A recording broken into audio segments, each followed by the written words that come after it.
Hey guys, it is me, the former film student, back today with another video. This time I'm doing a rankings list. This time I'm ranking all 12 X-Men films, even the Deadpool movies, from 12 down to 1, so let's get into it.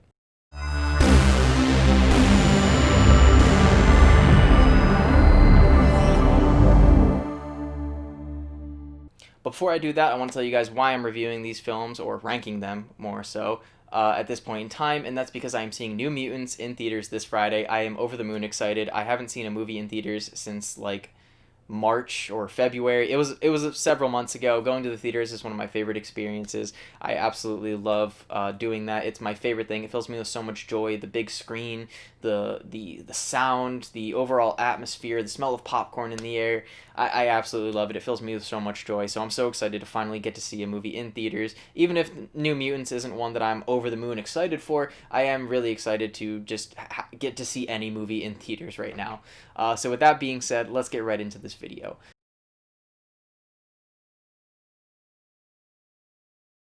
Coming in at number 12 is X-Men Dark Phoenix. Now, this movie, I I don't want to talk too much trash on movies because I know how much effort and work goes behind just something like a simple short film, but this movie is so boring. It is very dull. It's very lifeless. There is just nothing remarkable or special about this film, and it's really unfortunate that this is the final film from Fox as regards to X-Men films. Whether you love or you hate the X-Men films, I think it's I do think that there are good and bad films within the X-Men franchise, and to me, I have my favorites and I have my ones that I don't like, and unfortunately it really sucks that the last film to come out in this franchise is in last place on this list. I would have liked to have seen them go out on a little bit of a higher note, a little bit of a stronger note. There's so many things wrong with this movie. The script is very weak. The performances are really lackluster. There's no strong direction, and the music is very forgettable. It's not shot particularly well. There are a couple good action scenes, particularly one scene in the third act. You might have heard about it. It's a scene inside of a train. That one's really cool, but unfortunately, one cool action scene does not make an entire film that's an hour and 50 minutes long worth the wait. It felt like a gigantic waste of time. I was constantly bored. I checked my phone about an hour and 20 minutes into the movie thinking it was close to being over and realized I had 30 minutes left. So that really says all you need to know about this movie. It's very dull. It's very lifeless. I really wish that they had put a little bit more passion behind it, whether it was the people in front or behind the cameras.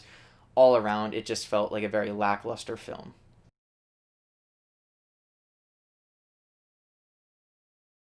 Coming in at number 11 is going to be the one that I almost put at 12, but I find a little bit more entertaining than Dark Phoenix is X-Men Origins Wolverine. So 11 years ago when this film was released, when I was 11 years old as well, I thought it was so cool. I was like, oh, cool, my favorite character from the X-Men movies is getting his own movie. That's so cool. And I watched it and I loved it as a kid, and then as an adult, I look back and I'm like, man, kids are dumb. That being said, this movie has so many things wrong with it. There are just so many different stupid subplots going on at the same time. The CGI for Wolverine's claws gets laughed at a lot, and for good reason. It looks absolutely terrible. It looks so fake and artificial, which really boggles my mind because the claws looked really good in the first three X-Men films. So why does it look so bad in a film that had better technology that came out at a later year and looks infinitely worse? I just don't understand. And one of the most frustrating aspects about this movie is the fact that the first 5 minutes are a really good setup, and I wish that what happened in the first 5 minutes was the rest of the film. A lot of people have that same idea that it would have been so much cooler if the film was about Wolverine and his brother Sabretooth fighting in all these wars. The opening sequence, they show you Wolverine and his brother Sabretooth, and they're going through all these wars and they're fighting because they don't age, so they get to see all this war and violence. That would have been a really cool film. It could have been like a Captain America First Avenger war superhero type film. Instead, we got this really lackluster, very uninteresting, poorly conceived, and poorly executed origin film. And overall, it really just felt like a really cheap cash grab to kind of make money off the most famous character from their previous films.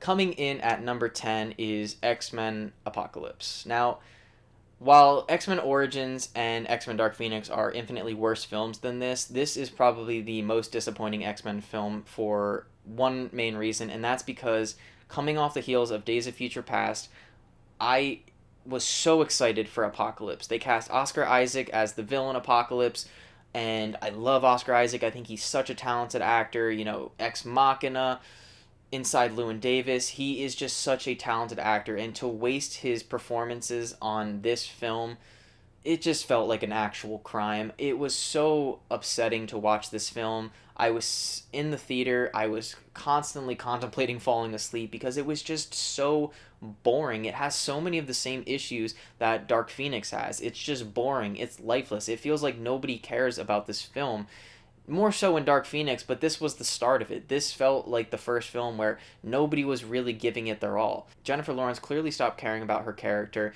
and it's so apparent in her performance. She just feels like she doesn't want to be there for most of the film, if not all of it. Her line delivery is bland, it's dry, and it's lifeless, and you'll have some people who are like, oh, that's the character. No, because in the first film, X-Men First Class, and in Days of Future Past, she does so much of a better job in those films. Yes, her character is angry and dark and brooding, but it felt like she was actually giving effort to the role. Her character also looks really terrible in this movie because she decided that she didn't want to be in makeup anymore for several hours, so she got them to make her a blue suit, and it looks so bad. But yeah, overall, not only does she look bad, but Apocalypse as a character looks bad. Everyone makes fun of his design, and for good reason. It's a really poorly done design. The film has this epic trailer that was released where, Apocalypse is like lifting up all these nukes, and you're like, oh, cool, he's going to drop all these nukes and cause all this destruction, and it's not only going to be the character of Apocalypse, but it's really going to feel like this apocalyptic event. It's not. It feels very small scale. It feels very minuscule. The story is just so uninteresting. The villain's uninteresting. The Four Horsemen of the Apocalypse, uninteresting again. And it really sucks that not only that, but they retread the Magneto stuff again. How many times in a film do we need to see Magneto become a good guy and then immediately go back to being a bad guy? It's just overdone. It's unoriginal, and I frankly at that point it really frustrated me to see because I was so tired of seeing that same plot beat happen over and over and over again, and it really sucks to waste an actor like Michael Fassbender on such a poorly written character.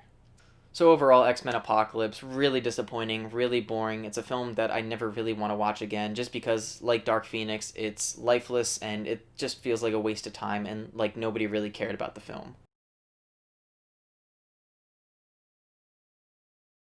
Coming in at number 10 is X-Men The Last Stand. Now, I don't know if this is going to get a lot of hate because a lot of people still consider this to be the worst X-Men film.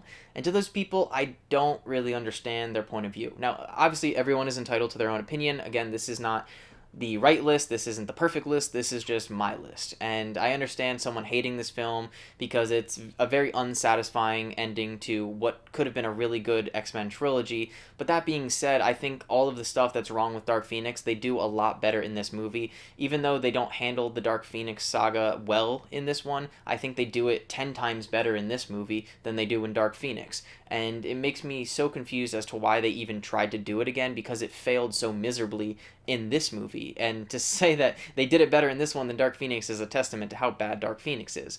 But back to this film, The Last Stand has way too many plots going on at the same time because not only do you have the Dark Phoenix storyline going on with Jean Grey and handling all of that, but you also have the X-Men mutant cure as a forefront plot as well. It's not even a subplot, it's in the forefront of the movie, so you have this idea of that. You also have Magneto being the main villain again. You have Magneto kind of pulling the strings as far as Jean Grey goes and working with the Dark Phoenix to try to, tap into her power and thinking that he's doing the right thing. You have character deaths that just feel wasted and pointless. You kill off Cyclops in the first 10 minutes of the movie. He's the leader of the X-Men, and you kill him off in the first 10 minutes of the movie? In what world does that seem like a good idea? That seems like you're trying to go for shock value instead of good storytelling. A character like that, frankly, just deserves better. I will say, though, I think over the years this film has grown on me a little bit. When I watched it as a kid, I was like, I enjoyed it, but I was like, this is a lot weaker than the first two films, and it doesn't really feel like a satisfying conclusion. But with that being said, at least it does feel like a conclusion. If you would have sat down and watched Dark Phoenix knowing that this was supposed to be the end of the quadrilogy or trilogy of new X-Men films, you would be super confused if you didn't know beforehand, because it has no sense of finality to it. This at least does have a sense of finality. You have character deaths, you have this kind of complete arc of characters, and you feel like it kind of does complete the story in some way. Maybe an unsatisfying way, but it still feels like a completion.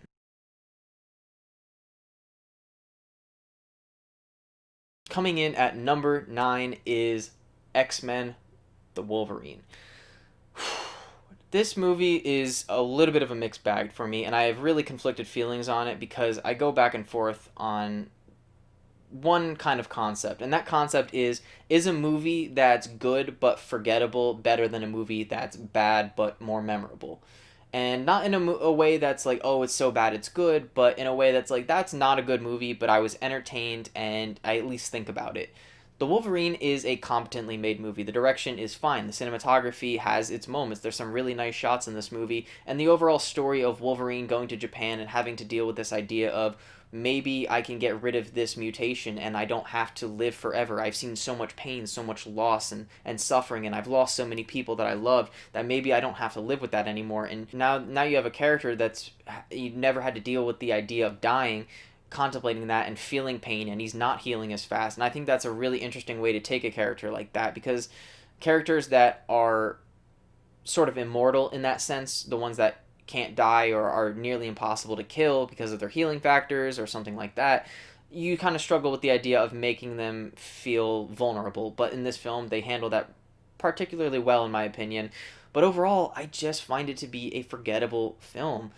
There's just not much remarkable about it, and it's not bad. It's not a poorly made film. It's not terrible by any stretch of the imagination. The cinematography is decent. The action scenes are good.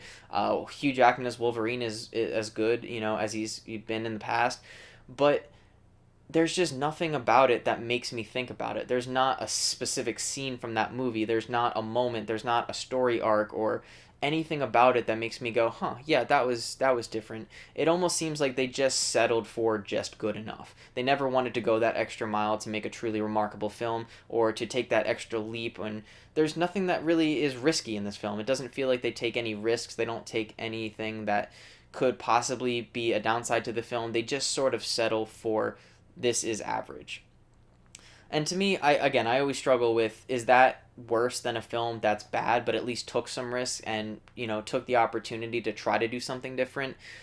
I don't know, but that's not for me to decide. And I don't know if I'll ever be able to decide on that either. But you guys let me know what you think about it in the comments.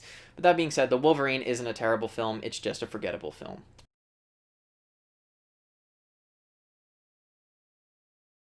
Coming in at number 7 is the original X-Men film, the one from 2000.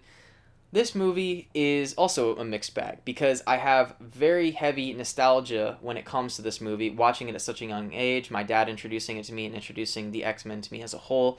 And then I have the filmmaker in me, the critique in me, that wants to point out the flaws in this movie, but it's hard because it's 20 years later. The movie came out 20 years ago, and I think it's a lot easier to look at a film that came out 20 years ago and point out the flaws and be like, oh, that doesn't work, and why is this movie shot this way, and why does it look like it's shot like a political thriller, and why are the X-Men in these black spandex suits? Where's the yellow colorful costumes that we know from the animated series and the comic books?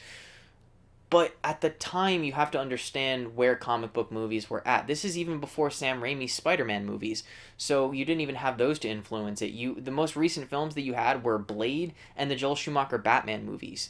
So if that gives you any indication of what the kind of scenario was for these movies, maybe you can kind of put yourself in the mindset of the filmmakers at the time and kind of understand what they were going for. This is a much more serious, much more humorless attempt at comic book films, and at the time I have to imagine that that's what the filmmakers were thinking. But a lot of the flaws that I think I have now with the film and the reasons it doesn't age particularly well, whether it's the villains or the CGI or the special effects or the plot or, like I said, the way it's shot, it's easy again to look now back at it and be like, oh, these are all flaws. But I think at the time it made a lot of sense for the film and for what they were trying to go for, which was a much more serious and much more grounded attempt at the mutants. It wasn't this big, flamboyant comic book film. It was, this is in the real world and these are people with mutations. These are not superheroes, they're just evolutions of humankind. And I think that more political take and that more straightforward, less comic booky take worked at the time, even though I wish they would have done a little bit more comic booky stuff. But again, it's a lot easier to look back now in retrospect and say I wish they would have done this, but it's hard to put myself in that mindset of them in the year 2000. I was 3 years old, but you get what I'm trying to say. So either way, X-Men, it's not an amazing film. I still think it's a good film. It hasn't aged particularly well, and there's a lot of things that I wish were changed about it. But overall, I think it really works on a lot of different levels, and I think it's still an enjoyable experience. You can still sit down and watch it and have a good time with it.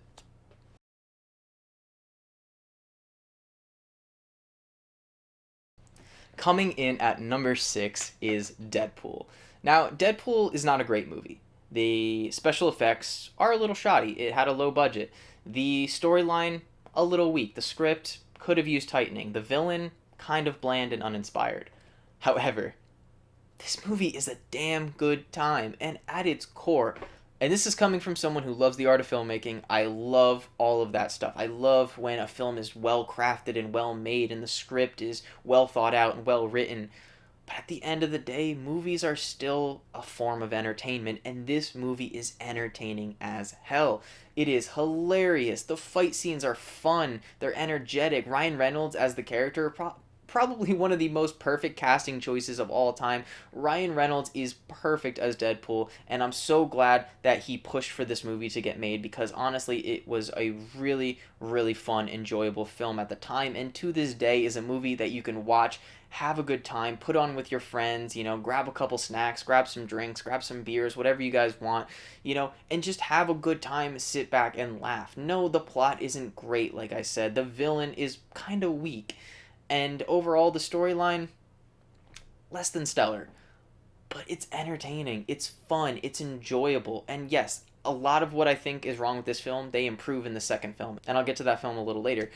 But overall, this movie's just fun. It is a fun experience, and even though the technical aspects are not as strong as they could have been, and it's, kind of settling for competently made, I still think Tim Miller does a decent job enough directing. The cinematography is serviceable, but this film isn't trying to be this artsy fartsy, incredibly well made film. It's just trying to be a fun, enjoyable comedy that also has some superhero elements to it. And I think what the best thing this film did, and I already mentioned it, is this film showed that R-rated films can make money. And I think the entire comic book movie industry is going to be so much better for it because of Deadpool showing us that, hey, you can have rated R movies, and even though young teenagers and kids aren't going to be able to see it, enough adults are going to be interested in seeing it because comic book movies are such in the forefront now that, people will go to see these movies if they're good.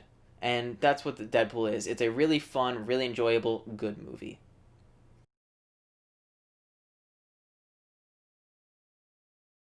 Coming in at number 5 is X2 X-Men United. This was my favorite X-Men movie for such a long time, probably until Days of Future Past came out, and I think so much works about this movie. All of the flaws in the first film, I think, are improved upon in this one. I think the special effects are better. I think the action scenes are better. And overall, I think the plot is just stronger. It just works on so many levels. It starts out on such a high note with that amazing, and to this day, one of my favorite comic book scenes of all time, the opening scene with Nightcrawler attacking the president in the White House. Absolutely spectacular. I think it's so well done, and for the time, especially, it is such a cool, well done visually action scene. The rest of the film, I think, is awesome. I think Stryker and Magneto as the villains in the film are just so much better than in the first film, where you just sort of had Magneto trying to go after Rogue, which on its own is not very exciting, but in this film you have Stryker, the man who created Wolverine, and he's the main villain, and it's done in such a cool way. You have this sort of revenge aspect with Wolverine going after Stryker, so you have a lot of personal elements there. But I also think it's really cool. One of my favorite scenes in the franchise is the scene where the X-Men and Magneto's crew have to sort of team up to go against Stryker because he's such a threat, and just seeing them kind of have this sort of like campfire-esque scene where they sort of have to come together and put aside their differences to focus on another baddie, the whole my enemy of my enemy is my friend thing. I think that's super cool. I really enjoyed this movie. The whole Stryker invasion of Charles's school is really cool, and it really sets him up as a villain because you have this school full of really gifted and really powerful beings, and Stryker and his Strike Force team sort of make cakework of them. They invade this school. It's very terrifying. It's sort of very visceral. You have the one scene where the kid is like screaming his ears off, and then they sort of just shoot him in the neck with a sleeping dart, and you're like, okay, these guys, like, they're not going to kill these kids, but they're not afraid to shoot these kids. And I think it just does a really good job of setting everything up. I think the final act is really strong and really emotional. You have everything with Jean Grey, and I think that is a really great way to end the film with the whole Alkali Lake scene and all of that stuff, and the final confrontation between Wolverine and William Stryker. And I just think overall it's just a really well done film, and even though it's not in the top three, I still think it's a really strong comic book movie. I think it's one that you can really return to even to this day, 18 or so, 17 or so years later, and still have a lot of fun with. And I think it's aged a lot better than the first X-Men film, whether it's the special effects or the story. I just think it holds up a lot better and is still a really enjoyable experience.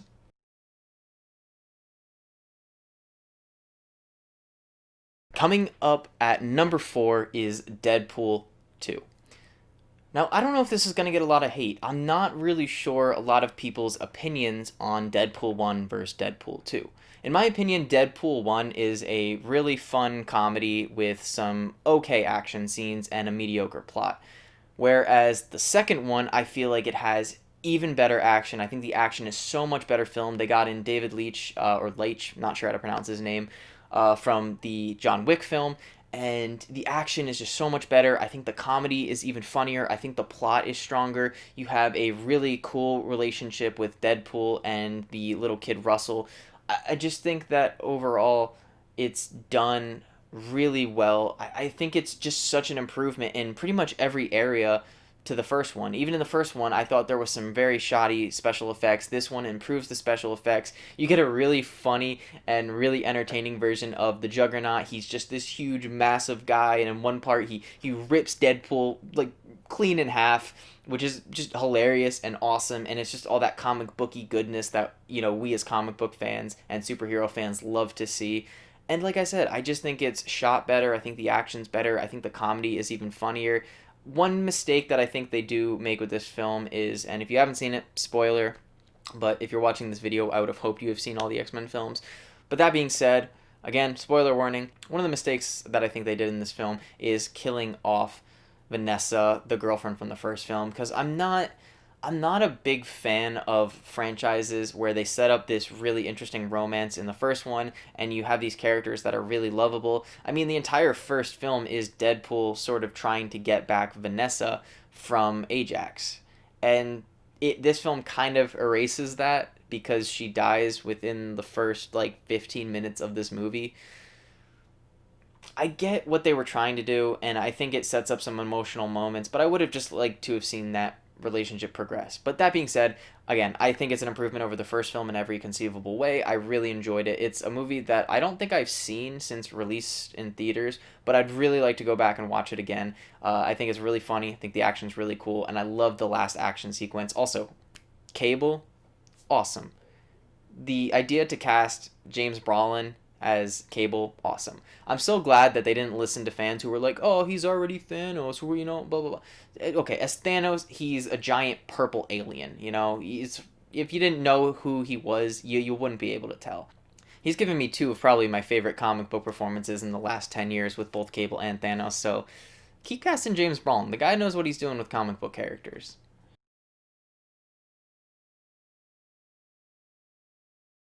Coming in at number 3 is X-Men Days of Future Past. Now, you heard me mention this film previously in this video in regards to X-Men Apocalypse, and how so much of my disappointment from that film came from the expectations set in this one.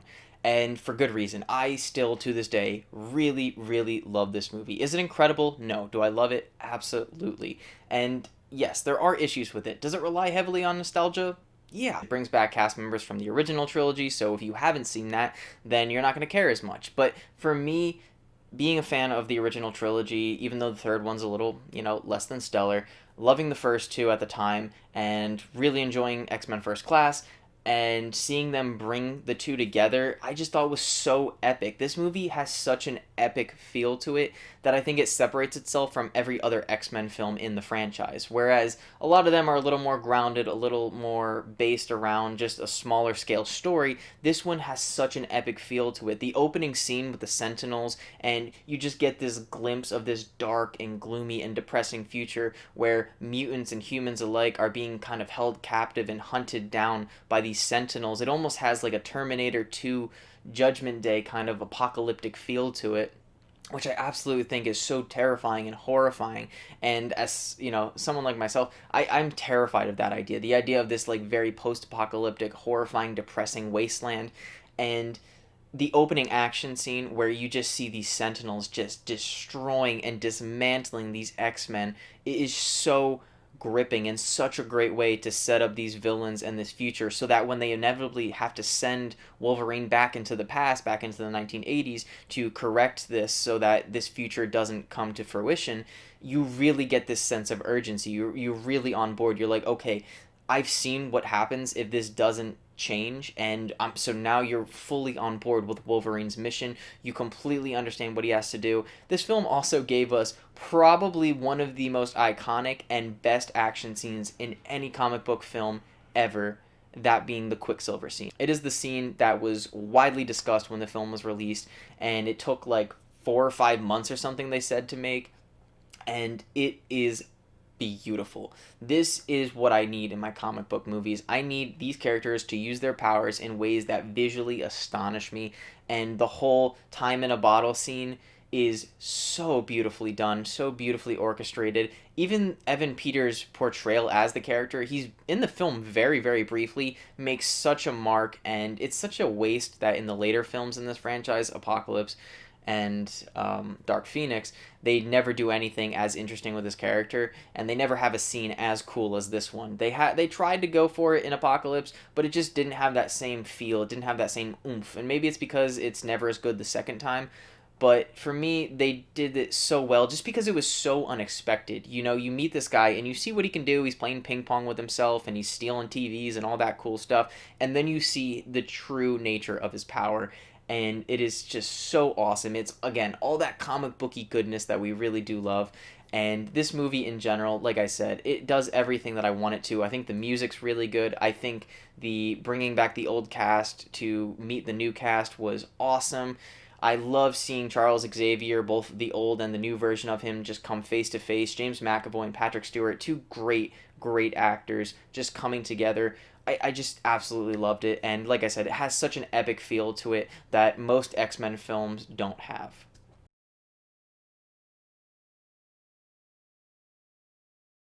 Coming in at number 2, which may be a little surprising to a lot of you, is X-Men First Class. Now, when I initially saw Days of Future Past, it blew my mind, and it was my favorite X-Men film. And then a couple years later, I think it was on Vudu, the movie streaming app or service, I'm not really sure what to call it, but it allows you to just purchase films, rent films, stuff like that. It's basically just a renting and buying service.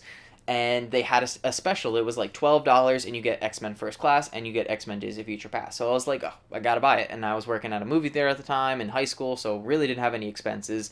So I decided to buy it, and I watched both of them back to back again, and I was like, I think I like First Class more. I think it's the better movie. Days of Future Past may touch on my emotions more, and it may hit me in the nostalgia feels a little bit more, but I think that's exactly why I prefer First Class as a movie, because it's so good on its own. And I think bringing in James McAvoy and Michael Fassbender to play younger versions of Charles Xavier and Magneto was the best casting decision in the entire X-Men franchise outside of Hugh Jackman as Wolverine, because they really encapture what these characters are. And I thought it was so cool because all we had seen up to this point as far as Charles Xavier was this very old wise man who, he just felt like this. Oh, he always felt like a teacher, like this old wise mentor. He was bald. And then you see James McAvoy as the younger version of this character in the 1960s, and he's this young, very charismatic, suave guy, and he's flirting with girls, and he's got all this nice hair, and it was just such a fun experience to see that. And Michael Fassbender as a young, angry Magneto was just so riveting, and the scene where he goes into the bar and he just absolutely massacres these two guys who were Nazis, very emotional, very impactful. And of course, there's always the scene that gets memed and people like to laugh at it, but I still think it's an incredible scene. And it's the scene where Charles teaches Magneto how to use his powers to the fullest of their abilities, and he moves the gigantic satellite dish. So cool, so awesome, such a very uplifting and emotional scene. And unlike a lot of the X-Men films, this sort of has a more light-hearted feel to it. It's very enjoyable to watch. Yes, there's darker moments, and yes, darker things happen in it and people die, but overall I think it's really entertaining and it's really fun, and there's jokes. And this is still when Jennifer Lawrence actually cared about the role of Mystique. Her character looked better. You heard me mention earlier about the whole makeup situation. She was still in makeup in this one, so the character looks better. She actually gave a really strong performance in this one. But the star of this film is Kevin Bacon as the villain. Absolutely awesome. He has such a screen presence, obviously, as Kevin Bacon, but the character itself is just very powerful, very strong, but also has this way about him. It's the way he carries himself that really grabs the attention in every scene that he's in. And overall, this is my favorite X-Men film, because you'll see at my number one. You can probably guess what it is already, but we'll leave a little bit of mystery. But this is my favorite, like, full-on X-Men film. It's an absolute blast, and it's one that I rewatch frequently, and it's, to this day, still one of my favorite comic book movies.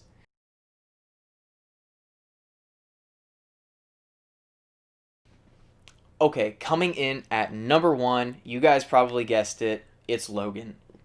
It's gotta be Logan. This is a movie that just works on every single level, in my opinion. I think it's the best shot of all the X-Men films. I think it has the strongest story. It has easily the best performance. It is just this beautiful swan song send-off for Hugh Jackman as the character of Wolverine after 17 years of playing the character. And what I love about Hugh Jackman is in all of his performances, it never looks tired out. It never looks like he doesn't want to be there. You even have guys like Daniel Craig, who said that he'd rather slit his wrist than play James Bond again, even though he's playing James Bond again. But in the last Bond film, it looked like he really didn't want to be there. Whereas, Hugh Jackman played this character for 17 years, and his best performance came in the one that came 17 years later. He is absolutely breathtaking in this movie. This movie is so emotional. It is so heartbreaking for a multitude of reasons, not only for the ending and for the send-off of the character, but also for Patrick Stewart's character. Just to see this incredibly intelligent and powerful man, not be what he used to be. He's older, he's deteriorating, his mind is going down the gutter, and that to me is very sad to watch. It's really upsetting for me to watch old people have to go through that sort of thing, and it's, a huge fear of mine in the future to have something like that happen to me. So to watch it on screen to a character that I grew up with was very emotionally damaging. But moving on from that, and a little bit of a lighter note, is the R rating. And I'm so glad Deadpool happened, because who knows if we would have gotten a rated R Wolverine movie had it not been for Deadpool showing us that rated R movies can make money. Because this movie is everything we've wanted from Wolverine. One of the things that always bothered me about Wolverine films and him inside of X-Men films is you never had that really brutal, bloody, kind of aggressive take on the character. Yeah, he would growl and yell and scream and stab people, but you never got to saw the impact of it. Not in this one. In this one, he's chopping limbs off, he's cutting people up, he's slow motion putting his claws through people's head, there's blood, there's body parts, it's so visceral. The scene when he's running through the woods and he's just, taking bullets and then, shaking them off and then stabbing people, it's so awesome. And you're going to hear me use this one more time in this, but that comic booky goodness, it is so apparent in this movie. They adapted one of the darkest and most well written comic books in the Old Man Logan storyline, and combining that with an R rating, Hugh Jackman's Wolverine, a really strong directorial job by James Mangold, who did the Wolverine, but definitely did a much better job with this film. And again, it is just a great send off for the character, and his relationship with Daphne Kennedy's X-23 in the film.